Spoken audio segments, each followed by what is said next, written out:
Thank you so much, Dr. Erik Korem, for coming on Wellness Your Way. I am very excited to have you here today. Thank you, Megan. It's a pleasure to be here. I'm excited to spend some time talking about stress and human performance. Yes, well, two of my favorite topics, one frenemy in the stress, but human performance for sure. And actually, as I'm sure we'll talk about today, stress is not all bad, so it doesn't have to be a frenemy. But I'd Mm. love to talk about you before we talk about either of those topics specifically. Your bio is so impressive. Your background is full of fun and exciting things. So I'd love to hear it in your words. How did you wind up here today?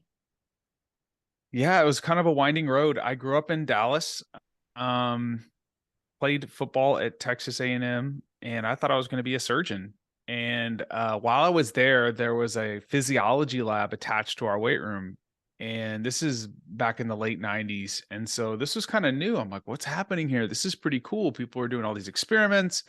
And our strength and conditioning coach at the time said, "Hey, Eric, there's a real science to training athletes." And so I kind of got hooked. I wasn't a great player. I was always trying to scrap and claw, do whatever I could to get on the field. And so um it led me to this field of human performance. I went and got a master's degree at the University of Arkansas. And while I was there, I was very fortunate and was asked to start training some Olympic sprinters, some of them in the Jamaican system. One was Tyson Gay, and he broke the American 100-meter record. So I had the chance to travel all around the world and see how other countries were developing their athletes.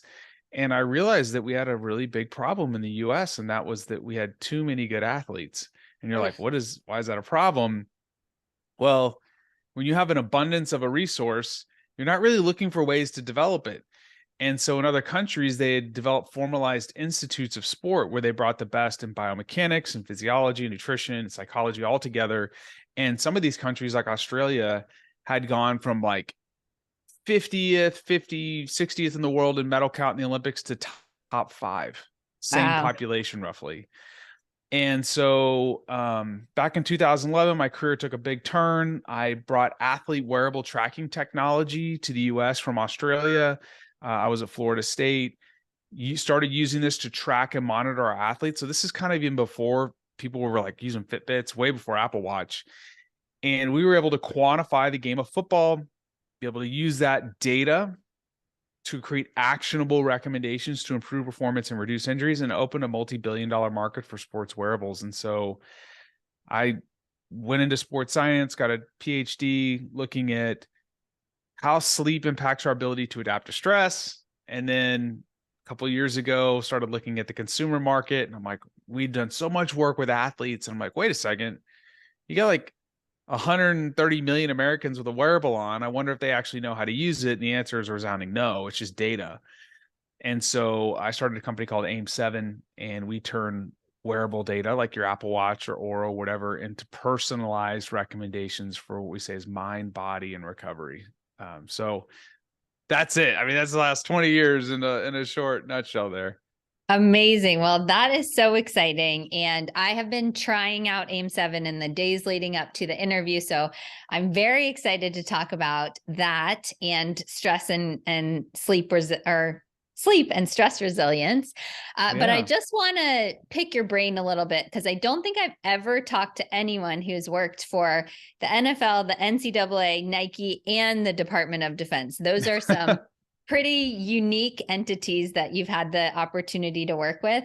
I'd love to hear a lesson or two that you've learned from your time in any one of those entities. Yeah, I would say across all of those domains, the people that accelerate or excel, sorry, at the highest level have the capacity to adapt to a tremendous amount of physical and psychological stress. Mm. So, elite athletes, elite special operators, they biologically, we would measure these things and we could see like they would play a game or go through a significant period of training. And where most athletes, their biological signals, whether it was we were looking at slow cortical potentials of the brain or HRV, they would, they would do a training session and then they would see, these signals would take a dip. Man, the body's under stress, it's trying to recover. These elite athletes, it was like a blip on the radar. Now, Mm, if you pushed them long enough, you would see this kind of slow descent. But for the most part, it was like they never did anything. And wow. I'm like, okay, what is this? So we came up with a name for it. We call it adaptive capacity. And so I got really fascinated in like, how do you improve this capability? So that's like one thing. And then I'd say the another thing is that the best in the world are incredibly curious. Um, Yes.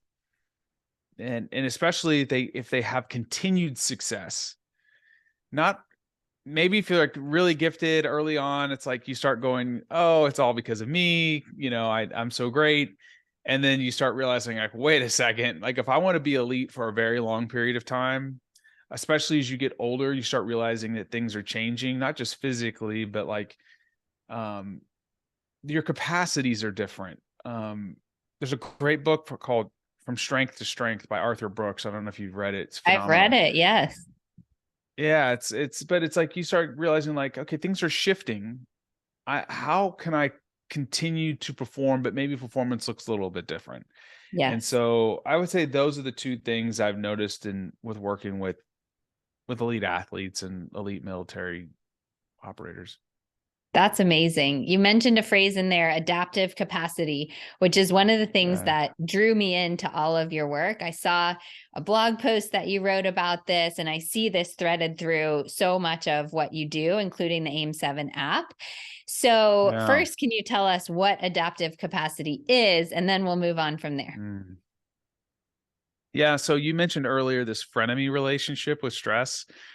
Um, stress isn't the enemy. It's really like our gateway to growth. Yes. Um, if you want to improve at anything, you have to take on stress. If you want to improve your fitness, you have to deliberately engage with exercise, which is a stress. If you want to learn a new skill, you have to engage in the deliberate stress of learning, which creates plastic changes in our brain. So stress is the only way we're going to get to these things that we desire. The problem is when you exceed your capacity to adapt to acute stress or to this like long-term low-grade fever of stress, right? This chronic stressors. That's when we have mental health problems. That's when we get sick. We can get injured, and those are the things that people are trying to avoid. And so, um, you can build this adaptive capacity, or what we like to think of as like this gas tank, right? Like that can carry the fuel that you need to reach your final destination. And everybody has the capacity or has the ability to increase this capacity. You're at a certain phase right now, but you can build this capacity. And there are 5 pillars for doing this: um, sleep, exercise, mental fitness, nutrition, and fostering healthy relationships or living in community. And scientific literature is really clear that these 5 things not only help us become more resilient and we can adapt to stress, but it also improves our longevity and the quality of our life. And there's nuance to this, but if you kind of hit thresholds in these things consistently, you can increase that capacity um, to take on more with less cost. That's the goal here. Is like life, you can't manage stress. Life is going to come at you. What you want to be able to do is like when it hits you hard, because Megan, I think you would agree that we're either exiting a difficult situation or we're moving into a difficult situation, right? Yes. And you don't know when these things come sometimes. And so it's something that we all should seek to build. Amazing. So let me try to reiterate what you said to make sure we're on the same page. Stress feels like it's negative, but it's actually not. The human body is wired to get stronger from stress. Mhm. It's that super high acute stress that we don't have adaptive capacity to handle, or it's the unremitting chronic stress that ends up causing problems. But we all have the ability to increase our adaptive capacity so we can better deal with stress. And the 5 pillars of that adaptive capacity are sleep, exercise, and nutrition, or those are separate: sleep, exercise, nutrition, mental fitness, relationships, and community. How did I do so far? You're crushing it. Absolutely. Okay, good. I think you summarized it perfectly well. Love it. Well, I have a curveball question, and I know you won't know the precise answer. I'm guessing you won't know the precise answer, but I'm going to try it anyway. What percentage Mhm. of this adaptive capacity is genetic versus, like, Mhm. I imagine someone might be born with genetically very high tolerance for stress, and they can still increase it or decrease it based on their lifestyle. And someone might be born with lower. There's nothing you can do about genetics, but you can increase your adaptive capacity through these practices. Is that true or false? 100% true. And for different parts, I would say some people are wired to handle physical stress. Some people um, are born with the ability to adapt to more psychological stress, but we can all move the needle. So, for instance, um, I'll give you an example. There was like an Olympic caliber sprinter I worked with. Her name is Veronica Campbell Brown. She's actually on our advisory board. She won 8 Olympic medals, 3 gold medals, and we would measure um these capacities, and she was just like, she would rebound so fast. But I Wow. would also say she had trained so hard even since the time when she was a little girl. And from a mental perspective, um, she put in so much work to be ready when the lights were the brightest. Like, when you're running in an Olympic Games, and her events were the 100, 260 meters. So she won world championships in all of those and Olympic gold medals in the 4x1 and the 200. It would Imagine training for 4 years for an event that was less than 25 or 30 seconds. Wow. I can't. Yeah, I mean, it's like the pressure is so enormous, Yeah. and especially like '08 in the Beijing Olympics, there was so much light that there wasn't even a shadow on the track in the Mm. bird's nest, if you can remember back to the Beijing Olympics. And but she would spend months rehearsing in her mind. She would literally lay down and think through everything from her warm up to walking on the track to what it would feel like to how she would respond. She was amazing at visualization. And the research demonstrates when you visualize something over and over and over and over again, when the event actually happens, you can confidently move forward. So there's training that's involved with this, but yes, there's a nature nurture component. And some people, like, somebody's born 7 foot tall. You and I aren't going to be 7 feet. Nope. And some people have this ridiculous capacity to do certain things, but we can all improve. That's so inspiring. I think many people get stuck in my genetics say this, whether it's chronic disease or adaptive capacity or whatever, but adaptive capacity is something we can all improve on. So I love that. Let's talk through a few of the pillars. Mm-hmm. Sleep is something we've talked a lot about here on Wellness Your Way, because for me, I was surviving for many years on like 4 hours of sleep. I was clearly not thriving. I wasn't fooling myself or anyone else, but I was surviving. Now, my life, my health, my mood, my anxiety, everything got better. My physical performance, for sure, everything got better when I started focusing on sleep. And I think people are like, oh my gosh, duh. But it's been the most dramatic change in my life from 10 years ago to now. So I would love to start with sleep. And I think one aspect of sleep that would be interesting that we haven't talked about is the glymphatic system, which I've heard you talk about. So let me just drop that there and see what you have to say about sleep, glymphatic system, anything else. Yeah, I love this topic. I would just say, like, generally speaking, it is Thomas Dekker, the British dramatist, said sleep is the golden chain that ties our health and human bodies together. This was hundreds of years ago. Wow. And if you read any scientific papers on sleep, the first couple lines, almost in every one of them, is like, sleep is a mystery. It hasn't been fully elucidated, blah, blah, blah. But what we do know is this is the body's time to recover. Yes. And a couple big bucket items happen. You have growth hormone release, which helps with tissue repair. Testosterone is released during REM sleep. There's if you don't get enough REM sleep, which is really just, if you cut sleep off short, I'll just leave it at that. You're not going to have mood appropriate behaviors. You're not going to be able to make decisions very well. And so there's a lot that's happening hormonally. This is when learning and memory consolidation is completed. And so during the day, you go through the deliberate task of learning new skills.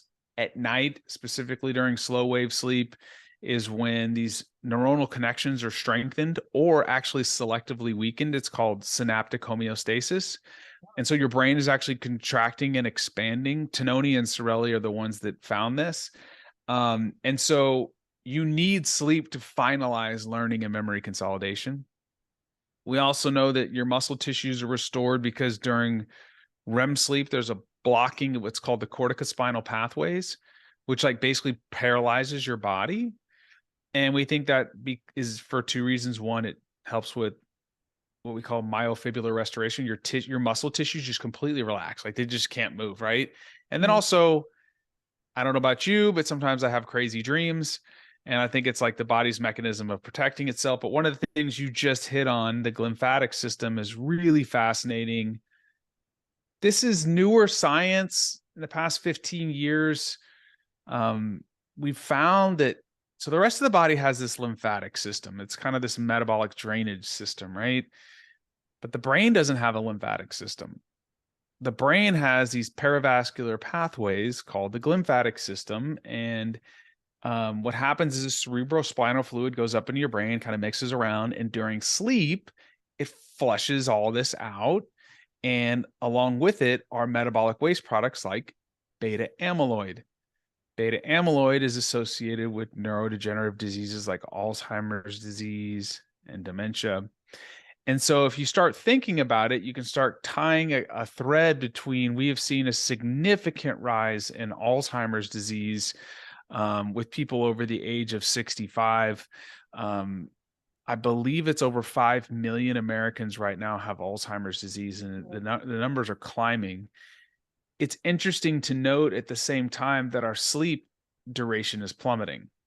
And so if our brains detoxify themselves when we're asleep, and that is the only time the system is active, and our sleep durations are decreasing, and we're seeing an increase in neurocognitive issues. I mean, I'm not going to say, we're not ready to say correlation, but it looks like there's a pretty strong association. Yes. And so I think it's really important that we be getting our sleep. There's a reason why I think you wake up and you feel refreshed, when if you don't get enough sleep, your brain feels cloudy and foggy and you just feel like, ugh.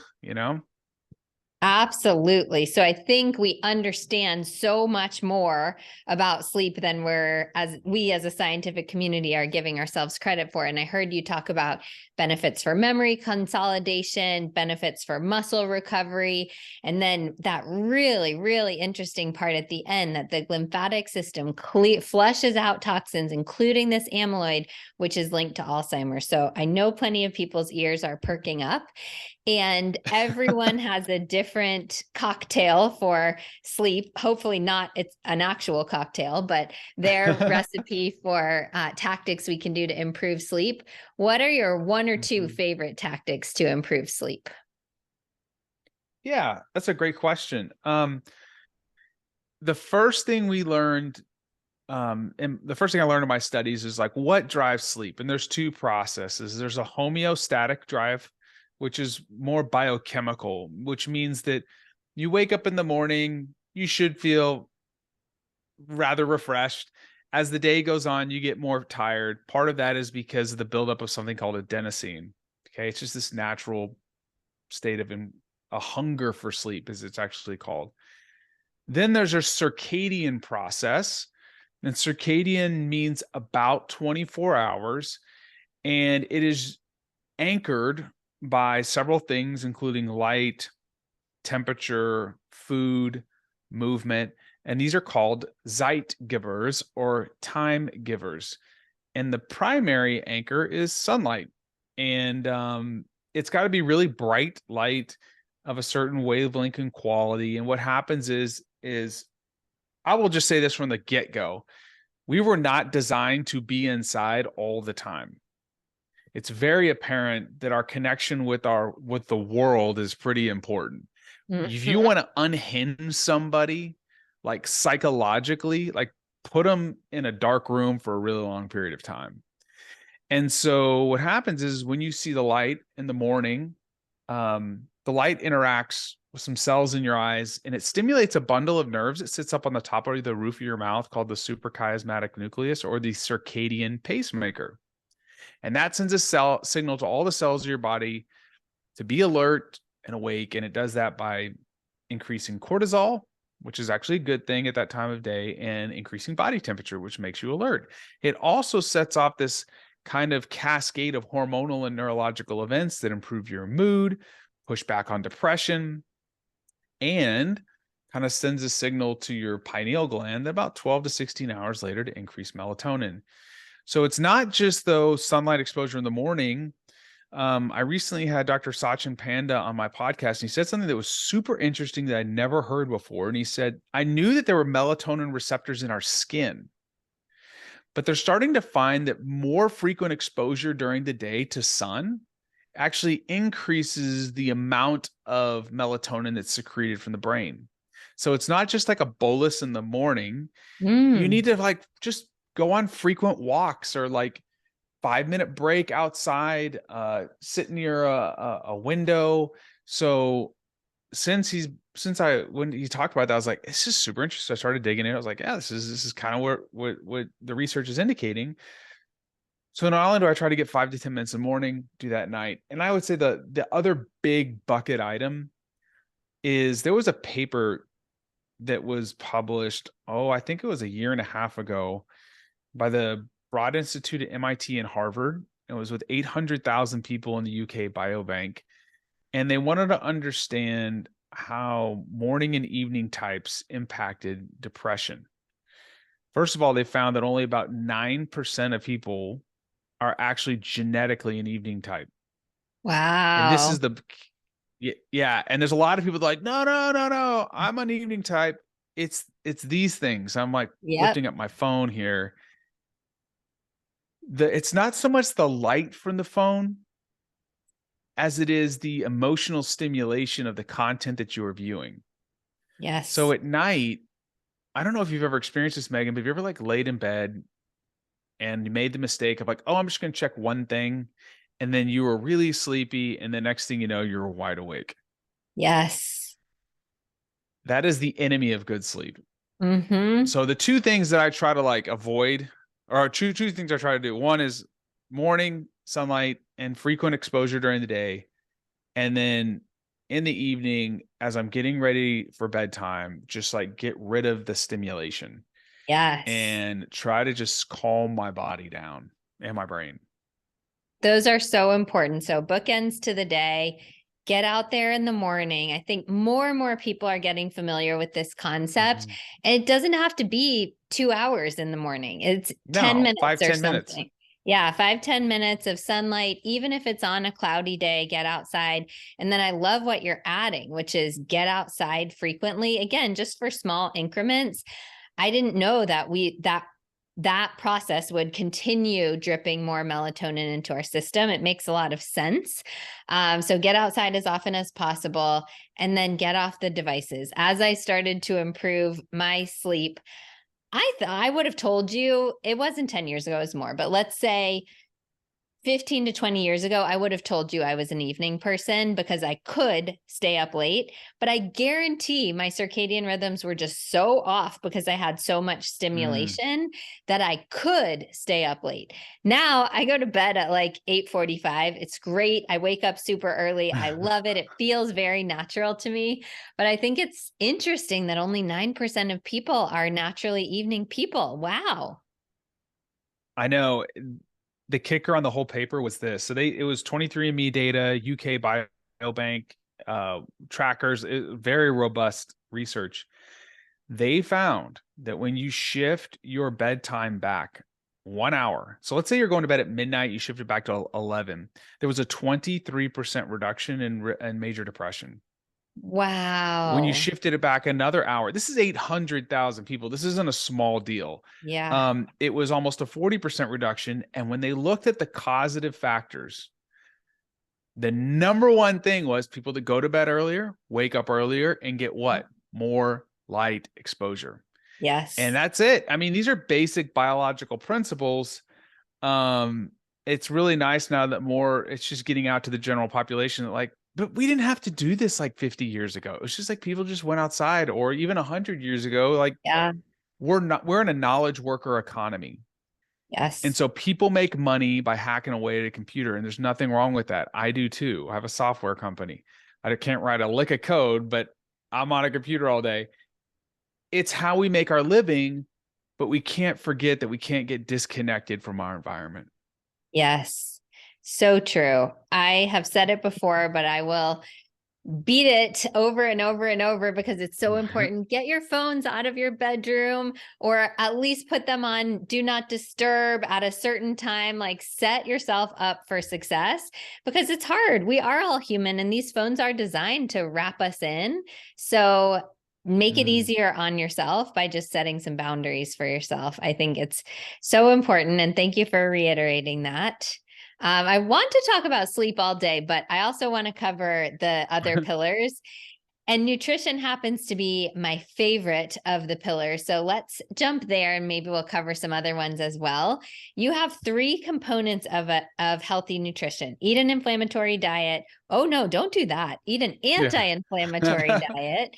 Consume nutrient-dense whole foods rich in macro and micronutrients, and eat food that promotes a healthy gut microbiome. I would love to hear more about that. Yeah, I mean, look, I don't want to like push a certain type of diet. There's people that have different preferences and different tastes.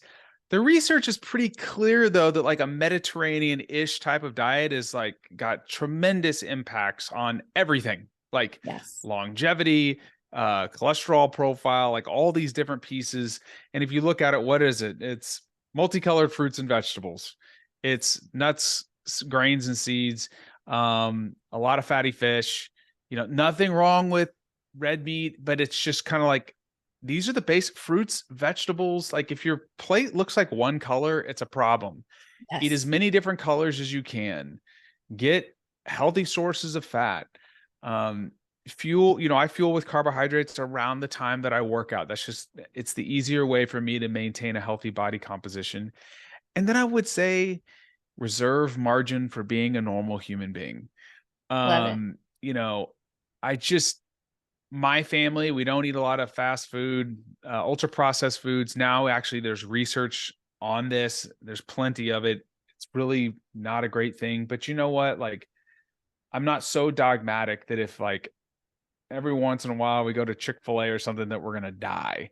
Yeah. Like be a normal human, right? Yes. But if most of the time you're eating this way, you're going to have a system that's set up for success. But I'll tell you, the biggest enemy of all this is the weekends. Mm-hmm. Good point. People get to Friday and think this is what happens. You get tired and you're sleep deprived by the end of the week. Research shows that when you're sleep deprived, your hunger hormones, leptin and ghrelin, are out of whack. And if you are sleeping less than 7 hours, you're more likely to consume almost 400 extra calories a day. So you get to the end of the week, you're tired, you're like, mine as well. And Mm-hmm. you have one beer that turns into 6 or whatever. And then it gets to Saturday and you're like, well, Friday happened. Who cares? And then it's like Monday morning, you're like, oh, darn it. Like maybe I should get back on track. And it's this cycle. And I think if most people could it's hard. This isn't, but like if you can kind of go, you know what, I'm going to push it to Saturday afternoon and have a good meal on Saturday night and then get back to it on Sunday, you're going to feel so much better. And so, for me, I know I had some notes on like, what does a day look like for Erik? Yes, I'd love I to wake hear. up in the morning, I go for a walk first thing in the morning. Then, I usually eat like 2 hours after waking, and I'll have like an omelet with vegetables in it. Depending on what the morning look like, I may have like some turkey bacon or something like in there. I may have sauerkraut with it too. But I like omelets. I don't know. And the choline from eggs really helps me think. So I have that in the morning. I actually will add extra protein in there because I need more protein. I'm about 212 pounds, and so I need, significantly more. I drink coffee. I love coffee. I'm not addicted to it, but I absolutely love it. And there's nothing wrong with it. I have the genetic SNP that I metabolize caffeine really easily, so I don't get really weird. My dad, on the other hand, the guy can't have an espresso. So like, Oh, so it's a kind of a sad. family joke. Yeah, so sad. If he gets one, we're like, no. But for lunch, like today, I had spring mix. I had goat cheese in there. I had some pecans and olive oil and chicken, and that was my lunch. And then dinner tonight, I'm about to go work out after this, and then I'll have either chicken or salmon or beef with vegetables, rice. I like rice cakes. I don't know why. That's kind of something I enjoy, and then some fruit. I Right. mean, it's nothing crazy, but that's just what I do, and I try to get as many vegetables as I can in during the day. I love it. It sounds very balanced, Mediterranean-esque, but again, like you said, not dogmatic. I heard lots of different vegetables in there, lots of micronutrients, great focus on protein. I think I would say, I don't know the exact numbers, but 75% of my audience is probably women. And especially for women, all of the women I see are under consuming on protein. So Yes. very, very important to hit those good quality sources of protein. Could be from any variety of sources. And then I heard lots of great healthy fats in there with your walnuts and your eggs, the egg yolks, the choline that you mentioned. I heard such a very balanced and delicious sounding day. I love that you took us through that. Thank you for that. Yeah, I pretty much do the same thing almost every day. It's so boring, but it's just easy for me. You know what? There is something to be said on ease, and I Mm, believe in variety. So if someone is, only eating carrots, that's the only vegetable they eat right. day in, day out, every day, that's probably not going to cover your micronutrient bases. But if you have a varied day, like you just laid out, and it works for you, it makes you feel good, it works into your routine. I am all about repeating familiar and comfortable meals over and over. That sounds great to me. And rice cakes, you know what? I am not opposed to rice cakes, I but I haven't talked to very many people who are like, I love rice cakes. It's the That's crunch. I just don't know what it okay. is. It's It's the like it's the crunch. crunch, and then I'll put like I love like peanut butter or almond butter. I don't know. It's a weird dessert for me. And sometimes if I had a really hard workout, I'll put some type of jam on it. I know, so weird, but I just like the crunch. It's so bizarre. You know what? Of all things to really like, I think you're doing okay if what you really love is rice cakes. So bravo there. And you mentioned your workout, and you are a workout exercise aficionado. So I would love to hear your take, and let's tie that into stress and adaptive capacity. Mm. Exercise is a stress. Yet also, Mhm. it's a stress relief. I know for me, I would, if left to my own devices, I would definitely over exercise because it feels so good. It's a stress relief. It's like nice for the brain, but there's too much of a good thing. So, how do we balance out the stress relief and the stress inducing impact of exercise? Such a wonderful question. I want to let people know something that's kind of interesting. There is something called the cross stressor adaptation. Hmm. And it's this. It's like people are like, does exercise help me become more resilient to psychological stress? And the answer is yes. And here is why. Because there are systems that get turned on with stress. Stress is one signal, physical, psychological. The body basically does the same thing. You have something called the HPA axis, that thing gets turned on. You have the autonomic nervous system, and there's an immunological response. You don't have to remember a word I just said. Just know this: when you experience psychological stress, a light switch is clicked on so that your brain and body can address the situation. When you undergo physical stress, the same systems are deliberately turned on. So what happens is when you are engaging in exercise, you are deliberately turning on and turning off these systems. Now, if you get enough sleep and you get enough recovery, physical and psychological, your body now becomes really good at turning that light on and turning it off.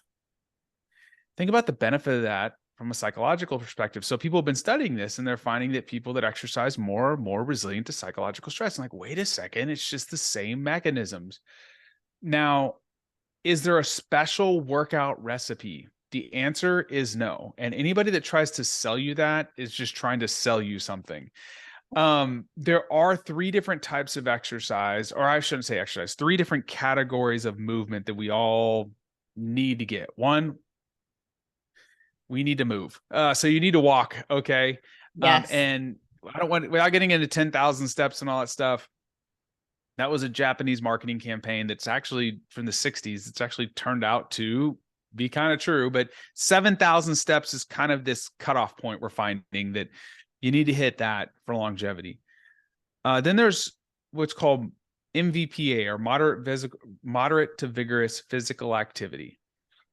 It can be aerobic exercise. It can be your favorite HIIT class at your gym, Orange Theory F45. It could be a circuit, whatever. We need to get heart rate elevated exercise at least 150 minutes a week, up to 300. And yes, the more you do, the better.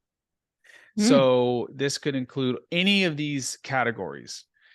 Everybody needs to do that. And then you need to get 1 to 2 total body strengthening sessions a week. Doesn't mean you have to be going and squatting the house. It could be bands, it could be kettlebells, it could be whatever, but it has to be intense enough to elicit a mechanical change. Especially if you're a female and you're listening to this. You want to prevent sarcopenia or muscle loss. You want to have stronger bones.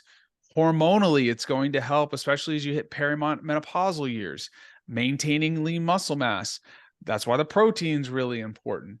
But research shows that if you hit the minimum threshold of 150 minutes of moderate physical vigorous activity and 1 total body strengthening sessions a week, you lower your risk of all-cause mortality by 40%. Wow. These are not marginal changes. Yeah. And so here's my recommendation. Find a way to move that feels good for you. But it's got to be like, you got to walk. Yeah. You got to do some type of aerobic-ish exercise, and you got to lift heavier things. Yes. And if you can find something in those the other 2 that work for you, you're going to be a more resilient and adaptable person. And like you said, the stress part, there are exercise impacts endocannabinoids related to cannabis, the category of, drug that people take. And it can be addicting, but it can be addicting for the right reasons. It helps you relax. It helps you, de-stress and unload. And so Kelly McGonigal wrote a great book called The Joy of Movement. Highly recommend folks read that or listen to her TED Talk. And it kind of brings to life like why this is such a joyful activity when you find something that you enjoy doing. Yes. Oh, I love that. And I love that you offer flexibility. So everyone needs to do strength, but if you've tried a CrossFit class and you hated it, that's okay. Maybe you try with bands, or maybe you try something else. There are so many different varieties of exercise. Maybe for the MVPA, someone loves Zumba and someone loves swimming and someone loves running. There are forms for everyone. So just keep trying. Thank you for that. And one thing that will encourage people to get their exercise is your new-ish company, Aim7, which I mentioned. I've been trying out over the past few days, and I'm so intrigued. It is such a well thought out platform to tie all of these things together. So body, mind, and recovery. And from what I've seen so far, I'm very impressed, but I'd love to just hear, before we get into the details, where did the name Aim7 come about? Oh, well, first of all, Megan, I didn't know you're using it. So I'm going to go in and give you a lifetime subscription for free. Thank you so much for that. Yeah. Yeah,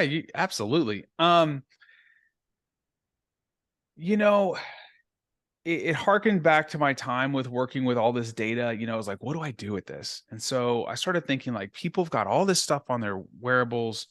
They're busy. People like me, I've got a couple kids. Like, I just want to know what to do. And so we Yeah. want to aim you in the right direction. And the number 7's like a number of completion. And we want to be with you all the time. Love And so it. that's the whole point, is like, we're with you and we're just guiding you in the right Yeah. direction. That is such an insightful name. I love it. And here's my perspective. You're obviously the expert on this, but from a new user perspective, at this moment, I'm wearing the Aura Ring and the Whoop. I've worn all the different devices before. But for me, as someone who's super into this, I love looking into the insights and seeing I like to see 25 different numbers. It's great. For 99% of my clients, they put on one of these things and they're like, okay, I see numbers and I have no idea what to do. And so I see value for me in not having to go to all these apps, and for them in just having to go to this one app, AIM7, no matter what device you're wearing. It doesn't only tell you what the numbers mean, like how well your body's recovering, things like that. But even more importantly, it tells you what to do about it. So it gives you some really concrete suggestions about getting out for 5 to 10 minutes in the sunlight, or, hey, maybe you need to do some breath work or something like that. And that's how I've seen it be valuable. Tell me your perspective, and whether you agree or disagree with that. I mean, I can't agree more. And I am super excited that you're talking about this today, because this week we're about to launch a bunch of new features that I think you personally are going to Ooh, enjoy. awesome. So one of the things that we heard back from a lot of folks was like, hey, my HRV is lower, my heart rate's high. What do I do? We are now giving like very granular recommendations for all of those specific things. Mm. Um, so yes, you're right. We give daily recommendations for what we say is mind, body, and recovery. So like, based off of the exercises you like to do, how hard should you go today? How long should you go? And even the type. We actually developed a technology 8 years ago with elite athletes, where we found that if we adjusted their the type, intensity, and duration of their exercise each day based off of these biological signals, that anywhere between 150 to 500% more improvement than their counterparts doing a static Wow. program. So it Amazing. doesn't really, it doesn't really matter the program. It's like, are you giving yourself the right dose of stress based off of what you can handle? And yes, exercise is stress. And then we talk about readiness. There's things that can also like fill up your gas tank. And so from a mental fitness perspective, it's like, okay, what do I do today? I'm stressed. AIM7 gives you a specific breath work tool, or maybe maybe your mood is off. It'll send you a gratitude intervention. And we do the same thing with sleep and napping. And we are about to release a bunch of stuff that I think you are absolutely going to love this week. So I'm really excited Wow. that I'm looking forward to an email from you, because I think you're going to have a big smile on your face. But then after a week, we look at all your data and we're like, hey, mind, body, and recovery, maybe you're crushing it on the exercise side, but we're like, you know what, mental fitness wise, like, you're not putting any time towards that. And so then we're going to create a specific goal for you. We're going to give you the tools. And then we have a masterclass library of like over 100 pieces of content. And we are adding a bunch of new content here very soon. We've got the former senior sports psychologist from the US Olympics, head of wellness and development for the Toronto Raptors. We just brought on the former head of nutrition for the New York Giants. We're bringing Nice. on some of the best in the world, and we break this all down. You've seen it in a little short 2 to 3 minute videos for busy people. This app was built for busy folks. Yes, I will certainly not claim to have watched all the content since it's only been a few days. Oh, there's 100 pieces in there. There's no Yeah. way you can. No, Yeah. I haven't gotten through all of it, but what I have gotten through has been exactly what you said. So practical, bite size. No one's droning on for 60 minutes, which I feel like zero people have time for these days. So it's been really refreshing. And one thing that was implied in what you said, but I want to say it explicitly, because I have lots of clients come to me and they say, oh, my Aura Ring says I'm recovered, but I really just don't feel good today, or vice versa. My Aura Ring says I'm not doing great and I feel amazing. And what I love about AIM-7 is that you also ask some subjective questions. So how stressed do you feel today? How energized do you feel today? I'm not going to get the questions exactly right, but you're adding in that human component, because I always tell people your own subjective experience is better than any technology out there. It just is. So thank you for adding that in as well. You absolutely nailed this. The research shows that your perception of your wellness is directly related to how your body's adapting to stress. And so we found this with athletes. We used to take cortisol, we used to take creatine kinase for soreness. And then we were like, wait a second. We started asking them in these questions and then doing the right math. And we're like, oh my gosh, it's directly correlated to these biomarkers. So that's kind of the secret sauce with AIM-7, is that we combine these two. And so there isn't that like dissonance that you were talking about earlier. My Aura says I'm a 90, but I feel like a 20. We actually ask you how you feel. So thank you so much for highlighting that. That was really kind of you. That is one of the things that we really wanted to strive for, is that people would feel heard, because there's Yes. nothing worse than this thing. Objective data is a lagging indicator. How you feel is the leading indicator. Yeah. And we want people to know that we hear you and that we can respond to that very quickly. That's incredible. I love both. I mean, obviously I'm wearing these devices, so it's not like I hate the devices. I love them. No, It's, I've got 2 of them on myself. yeah, we just need the human element as well. So thank you for AIM-7. I know Thank people will you. be really excited to check it out. And I believe they have a 7-day free trial. Is that true? People can access it initially for free? Yes, there's a 7-day free trial. Anybody can use it. We'll, put a link in the show notes for that. And, we're trying to build, what we're doing is we're trying to build a movement of people that are kind of unified around this idea of being more adaptable. And part of that's through community. So once a month we do a community call, and we bring on like world leading experts in different subjects that most people would never get access to unless you pay thousands of dollars. And it's a live call. I do an interview with them, and then people can ask questions. And it's like interacting right with the people that you may hear on different podcasts like this one, which is wonderful, by the way.